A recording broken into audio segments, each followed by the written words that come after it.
فحافظها وعاها واتاها۔ پیارے آقا صلی اللہ تعالیٰ علیہ وآلہ وسلم نے ارشاد فرمایا کہ اللہ کریم اس کے چہرے کو تر و تازہ رکھے جس نے میری بات کو سنا، یاد رکھا، آگے پہنچایا۔ یہ آپ علیہ السلام کی دعا ہے ہم سب کے لیے اور ہر اس مسلمان کے لیے جو نبی علیہ السلام کے فرمان کو سنتا ہے، یاد رکھتا ہے اور آگے پہنچاتا ہے۔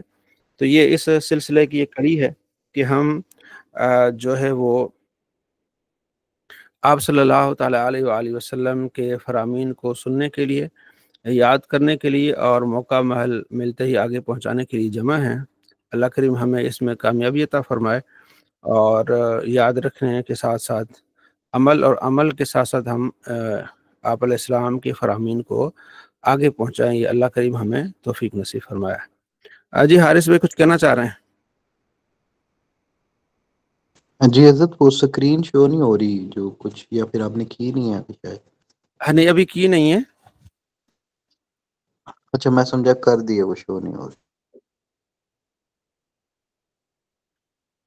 ابھی ہم تھوڑا سا کتابوں کا جو تعارف ہے اس پر ہم بات کریں گے، ٹھیک ہے جی؟ تو آج ہمارا جو درس ہوگا وہ اس میں سے 4 ٹاپک ہوں گے مختصر سے۔ ایک ہوگا امام مسلم رحمۃ اللہ علیہ کی سوانح حیات، امام مسلم کے جو ہے وہ خدمات۔ دوسرا صحیح مسلم انہوں نے جو لکھی اس پر ہماری گفتگو ہوگی۔ اور تیسرا ہوگا صحیح مسلم کا مقدمہ، اس سے متعلق ہماری کچھ گزارشات ہوں گی۔ اور چوتھا ہم ابتدا کریں گے صحیح مسلم شریف کو، ٹھیک ہے جی؟ تو صحیح مسلم کا جو مقدمہ ہوتا ہے اس میں بھی کافی روایات ہیں، وہ آئیں گی ہمارے سامنے، اور خاص طور پر پھر آگے صحیح مسلم کو ہم کیا کریں گے، شروع کریں گے۔ اس سلسلے میں جن اماموں نے یہ کارنامے سر انجام دیے وہ قابل فخر ہیں۔ انہوں نے اپنی آخرت بنائی اور آخرت کے لیے بہت بڑا کام کیا۔ جی یاسر مجید صاحب کچھ کہنا چاہتے ہیں؟ یاسر مجید صاحب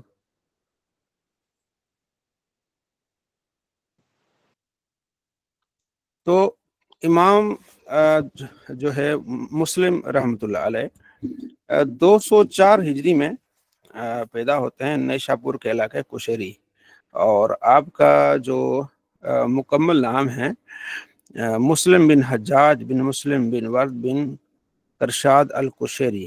خراسان کا ایک وسیع اور خوبصورت شہر نیشاپور میں جو بنو کشیر خاندان میں آپ پیدا ہوتے ہیں۔ بنو کشیر خاندان ہے تو اس لیے آپ کو کشیری کہا جاتا ہے۔ آپ کی جو کنیت ہے وہ ابو الحسین ہے، ٹھیک ہے؟ یہ کنیت رکھنا ہی سنت ہے۔ آپ صلی اللہ تعالیٰ علیہ وآلہ وسلم کی کنیت ابو القاسم ہے، آپ کے بیٹے قاسم، تو اس لیے آپ علیہ السلام کی کنیت ہے ابو القاسم۔ تو امام مسلم کی کنیت ہے ابو الحسین۔ امام مسلم نشاپور میں جو بنو کشیر کا خاندان ہے وہاں پیدا ہوتے ہیں۔ تو ان کی پیدائش 202 ہجری، یہ عام طور پر 202 ہجری ہے، شاہ عبدالعزیز محدث دہلوی نے لکھا ہے، اور امام ذہبی 204 ہجری لکھتے ہیں، ٹھیک ہے؟ اور ابن اسیر 206 لکھتے ہیں۔ تو زیادہ تر 202 کو ہی جو ہے نا وہ زیادہ وہ ہے۔ تو یہ تو آپ کی پیدائش۔ آپ نے بچپن سے ہی یعنی کہ 18 سال کی عمر میں امام مسلم نے علم حدیث کی تعلیم انہوں نے شروع کر دی۔ پھر ساری زندگی سفر کرتے رہے اور کئی شہروں کے انہوں نے سفر کیا، علم حدیث سیکھا، اس میں مہارت حاصل کی، پھر درس دیا، اور پھر آگے کتاب لکھی۔ اس کے بارے ہم آگے عرض کریں گے کہ کتاب آپ نے کیسے لکھی۔ امام مسلم کی جو شخصیت ہے اس کے بارے میں محدثین نے لکھا ہے کہ آپ سرخ و سفید رنگ کے مالک تھے، اور بلند و بالا قامت اور وجیح شخصیت کے مالک تھے امام جو ہے وہ مسلم۔ یعنی یہ اللہ تبارک و تعالیٰ نے آپ کو حسن عطا فرمایا۔ یہ تو قدرتی طور پر ہے، لیکن کہ کوئی خوبصورت ہو، قد اس کا بڑا ہو اور سفید رنگ ہو، آپ کو اللہ نے چنا اس کام کے لیے، اور اللہ نے آپ کو شخصیت بھی بڑی اعلیٰ قسم کی دی، امام مسلم کو۔ آپ ہر وقت سر پر امامہ باندھتے تھے، اور شملہ جو تھا وہ کاندھوں کے درمیان لٹکایا کرتے تھے، یہ بیچ میں ایسے، ٹھیک ہے۔ اور مسلم میں آپ نے آگے جو کتاب اللباس ہے اس میں آپ نے لکھا ہے کہ آپ صلی اللہ تعالیٰ علیہ وآلہ وسلم بھی ایسے امامہ باندھتے تھے کہ شملہ آپ پیچھے ایسے لٹکایا کرتے تھے۔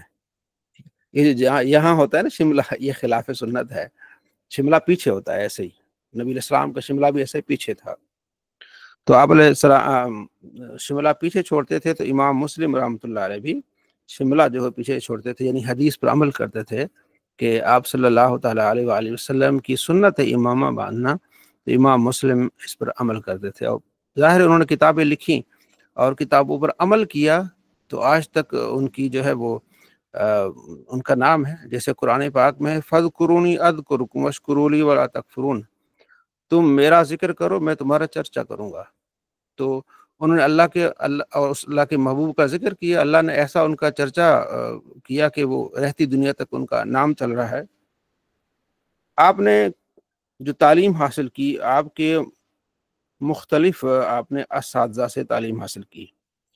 پہلے زمانے میں تعلیم حاصل کرنے کا طریقہ اور ہوتا تھا، اب جیسے وقت گزرتا گیا، یونیورسٹیاں بنی، مدرسے بنے، اب تعلیم حاصل کرنا آسان ہو گیا۔ پہلے زمانے میں جو ہے وہ شام کی طرف چلے جاتے تھے، بغداد کی طرف چلے جاتے تھے، نیشاپور کی طرف چلے جاتے تھے، یمن کی طرف چلے جاتے تھے، مدینہ چلے جاتے تھے، خراسان چلے جاتے تھے، بخارا چلے جاتے تھے، وہاں مختلف علماء اور محدثین سے حدیثیں سنتے، علم حاصل کرتے، جہاں پتہ چلتا کہ یہ فقیہ بیٹھا ہے تو اس سے فقہ حاصل کرتے، جہاں پتہ چلتا کہ یہ اہل لغت میں سے بہت بڑا جو ہے وہ ماہر لغت ہے اس کے پاس چلے جاتے، کہیں پتہ چلتا کہ یہ بہت بڑا محدث ہے اس کے پاس چلے جاتے، اور سالوں لگاتے اور دن رات اس میں کوشش کرتے اور سفر کرتے۔ اس لیے آپ کے اور دیگر بھی محدثین کے اساتذہ ان کی تعداد بہت زیادہ ہے۔ اب ہمارے لیے آسانی یہ ہو گئی ہے کہ مدارس بن گئے، اب مدرسے میں جتنے اساتذہ ہیں 10 ہیں، 12 20 ہیں، 25 ہیں، باری باری جو ہے وہ کلاسز لگتی ہیں اور ایک ہی جگہ ہمیں سارا علم مل جاتا ہے، یہ بڑی آسانی ہو گئی ہے۔ پہلے زمانے میں ایسا ایک ہی جگہ ایسا علم نہیں ہوتا تھا، مختلف شہروں کی طرف سفر کرنے پڑتے تھے، اور سفر بھی گدھوں پر، گھوڑوں پر، پیدل، بھوک پیاس، یہ ساری چیزیں ہوتی تھیں۔ تو انہوں نے پھر جتنی مشقت اٹھائی اور جتنی محنت کی تو اللہ تبارک و تعالی نے انہیں صلہ بھی عطا فرمایا۔ امام عبداللہ بن مبارک بہت بڑے امام ہیں، ان کے بارے میں مفسر شارحین نے لکھا ہے کہ انہوں نے کوئی شہر شاید نہیں چھوڑا، یعنی اس علاقے کا جہاں وہ گئے نہ ہوں اور محدثین سے انہوں نے سیکھا نہ ہو، اور یعنی سفر کے اوپر سفر، پھر جہاد میں بھی جایا کرتے تھے، تو یہ ان کا معمول ہوا کرتا تھا، ٹھیک ہے۔ تو امام مسلم جو ہے وہ حجاز، شام، عراق، مصر، ان گنت بار بغداد گئے ہیں، ان گنت بار۔ انہوں نے ان تمام شہروں کا جو کہ مشاہیر اساتذہ کے سامنے بیٹھے اور انہوں نے سیکھا۔ ابن حجر عسقلانی رحمۃ اللہ علیہ ان کے اساتذہ کی کچھ گنتی کی ہے کہ یحییٰ بن یحییٰ ہیں، محمد بن یحییٰ زہیلی ہیں، اور امام احمد بن حنبل ہیں، اسحاق بن راہویہ ہیں، عبداللہ بن مسلمہ ہیں، احمد بن یوسف ہیں، اور اسی طرح امام بخاری ہیں، یہ بھی آپ کے اساتذہ میں سے ہیں۔ امام بخاری کے شاگرد امام مسلم رحمۃ اللہ علیہ، لیکن کچھ وجوہات کی بنا پر آپ نے کوئی روایت بخاری سے نہیں لی جو ہے وہ اس کتاب میں۔ میرے خیال میں ایک وجہ یہ تھی کہ آپ کے جو دو اساتذہ ہیں امام بخاری اور یحییٰ، تو ان کا آپس میں اختلاف ہو گیا تھا، تو پھر جب آپ نے یحییٰ نے یہ کہا کہ جو بخاری کی درس میں جانا چاہتا ہے تو میرے درس سے اٹھ جائے، یا جو بخاری کے قول سے متفق خلق قرآن کا ایک اختلاف تھا تو یہ اٹھ جائے، تو آپ نے وہاں سے اٹھے، اور گھر جا کے پھر آپ نے وہ جو کچھ لکھا تھا، پڑھا تھا ان سے، وہ ان کو واپس کر دیا۔ تو اسی احترام کے طور پر نہ امام بخاری کی روایت انہوں نے لی اور امام یحییٰ کی۔ ادب احترام اور ایک وہ ملتا ہے کہ امام بخاری کے پاس گئے امام مسلم رحمۃ اللہ علیہ، اور انہوں نے عرض کی کہ استاد جی آپ ذرا میں اگر آپ اجازت دیتے ہیں تو میں آپ کے پاؤں چومنا چاہتا ہوں. تو امام مسلم اتنے باادب تھے، ادب کرتے تھے. تو یہ اچھا، امام مسلم سے بے حساب لوگوں نے پھر پڑھا آگے. ٹھیک ہے نہیں چیز یہ جو ابھی آپ نے کہا نا کہ امام مسلم نے کوئی روایت نہیں لی امام بخاری سے، جی جی نہیں اس کا کیا مطلب ہے کہ اگر وہ لیتے تو کیا لکھتے کہ یہ امام بخاری نے مجھے بتایا، کیا وہ اخبار چین؟ اس میں یہ ہوتا ہے کہ حدثنا بخاری یا اچھا اچھا، اخبرنا، حدثنا اور اخبرنا کے لفظ آتے ہیں، صحیح یا صحیح صحیح، سمیتو یا سمینا کے لفظ آتے ہیں کہ ہم نے سنا ہے ان سے، یہ لفظ آتے ہیں. سمجھ. امام مسلم کے جو شاگرد ہیں وہ بھی ماشاءاللہ پائے کے رہے ہیں. اس میں سے ابو عوانہ اسفرائی ہیں، محمد بن اسحاق فاقہی ہیں، ٹھیک ہے جی، ابن خزیمہ ہیں، امام ترمذی ہیں. محمد بن اسحاق فاقہی، امام فاقہی، یہ آپ کے زمانے کے ہیں، اور ان سے متعلق میں نے اپنی جو پی ایچ ڈی کا ریسرچ پیپر ہے اس میں ان کا حوالہ دیا ہے. ان کی کتاب اخبار مکہ امام فاقہی کی، یہ امام مسلم کے شاگرد ہیں. اخبار مکہ کتاب میں انہوں نے لکھا ہے اخبار مکہ، یعنی مکے کی خبریں، مکے میں کیا ہوتا رہا ان کے زمانے میں. تو یہ محدث بھی رہے اور جو ہے مورخ بھی رہے امام فاقہی. تو انہوں نے امام فاقہی نے لکھا اپنی کتاب میں اخبار مکہ میں کہ ہمارے زمانے میں جب 15 شعبان آتی تھی، 15 شعبان کے روزے اور اس کی فضیلت اور اس کے جو ہے وہ اس کی سمجھو کہ عبادت سے متعلق، جب ہمارے زمانے میں جب یہ رات آتی تھی تو اکثر مکے والے حرم میں آ جاتے تھے، طواف کرتے، نمازیں پڑھتے، ٹھیک ہے جی، زمزم کا پانی پیتے، کھڑے ہو کے نماز پڑھتے، اور پوری رات قرآن پاک نماز بھی پڑھتے اور ویسے بھی پڑھتے رہتے. اور جو بیمار جو نہیں آ سکتے تھے پھر ان کے لیے وہ زمزم کا پانی لے جاتے، اور یہ ان کا معمول ساری رات چلتا رہتا. تو اخبار مکہ میں انہوں نے اس بات کو لکھا ہے. تو شعبان کی 15 نصف شعبان کی جو رات کی فضیلت ہے وہ آج سے نہیں بلکہ اس زمانے سے لوگ یہ عمل کرتے تھے. اسے ہم کہتے ہیں سلف صالحین، نیک لوگ یہ اس وقت سے عمل کرتے تھے. تو اس پر میں نے دلیل دی تھی، اس میں ان امام کا بھی ذکر آیا تھا. تو اب آپ کے ذہن میں مزید پختگی آ گئی کہ امام فاقہی جو ہیں وہ امام مسلم کے شاگرد ہیں. امام ابن خزیمہ، امام جو ہے وہ ترمذی، ابو حاتم رازی، یہ آپ کے کیا ہیں جو ہے وہ شاگرد ہیں. علماء نے آپ کی بڑی تعریف کی ہے، امام مسلم کی، آپ کی خدمات اور آپ کے مرتبے کو انہوں نے سراہا ہے. امام ابن حجر عسقلانی نے تہذیب التہذیب کتاب میں ایک امام کا ذکر کیا ہے. وہ کہتے ہیں کہ دنیا میں صرف 4 حفاظ ہیں ان کی نظر میں. دنیا میں صرف کتنے حفاظ ہیں؟ 4 حفاظ ہیں، ابو زرع، محمد بن اسماعیل دارمی اور مسلم بن حجاج. حفاظ کہتے ہیں جن کو ساری احادیث یاد ہوں، ٹھیک ہے، تو انہیں ہر چیز کا علم ہوتا کہ یہ حدیث کہاں ہے. اور ایک مرتبہ، اور یہاں ایک بات میں عرض کر دوں کہ امام مسلم کی جو وفات ہے وہ اسی وجہ سے ہوئی کہ کسی نے آپ کو حدیث سنائی، تو آپ نے کہا یہ حدیث میں نے سنی نہیں، شاید میری کسی کتاب میں ہوگی یا میں نے نوٹس بنائے ہوں گے اس میں ہوگی، تو آپ اس کو ڈھونڈنے لگ گئے. تو ساتھ میں کھجوروں کا ٹوکرا رکھا گیا آپ کے لیے کہ آپ تھوڑا سا کھاتے بھی رہیں اور وہ حدیث ڈھونڈتے بھی رہیں. آپ حدیث ڈھونڈتے رہے 2-4-5 گھنٹے لگ گئے. وہ ادھر سے 1-2 کھجور کھاتے رہے. وہ بڑا ٹوکرا تھا 4-5 کلو کا، تو آپ نے ادھر توجہ ہی نہیں کی. اتنے حدیث کو ڈھونڈنے میں محو ہو گئے کہ آپ وہ ٹوکرے سارا ختم ہو گیا. اب وہ پھر معدے میں اس نے گرمائش پیدا کی جس وجہ سے آپ کی ڈیتھ ہو گئی، اب وفات پا گئے. تو اتنا وہ یعنی کہ حدیث میں محو ہوتے تھے اور ان چیزوں کو کیا کرتے تھے. ابن اخرم نے کہا ہے کہ نیشاپور نے 3 محدث پیدا کیے ہیں، محمد بن یحییٰ، ابراہیم بن ابی طالب اور امام مسلم. تو علماء نے بڑی تعریف کی ہے اور بعد والوں نے آپ کو سراہا ہے، ٹھیک ہے. تو ایک امام صاحب ہیں اسحاق بن منصور، تو ان کے بارے میں آتا ہے کہ انہوں نے اوپر نگاہ اٹھائی اور کہا کہ ہم اس وقت کبھی خیر سے محروم نہیں ہوں گے جب تک ہمارے درمیان مسلم بن حجاج موجود ہیں. ان کے زمانے میں یعنی وہ زمانے کے لوگ ہی ان سے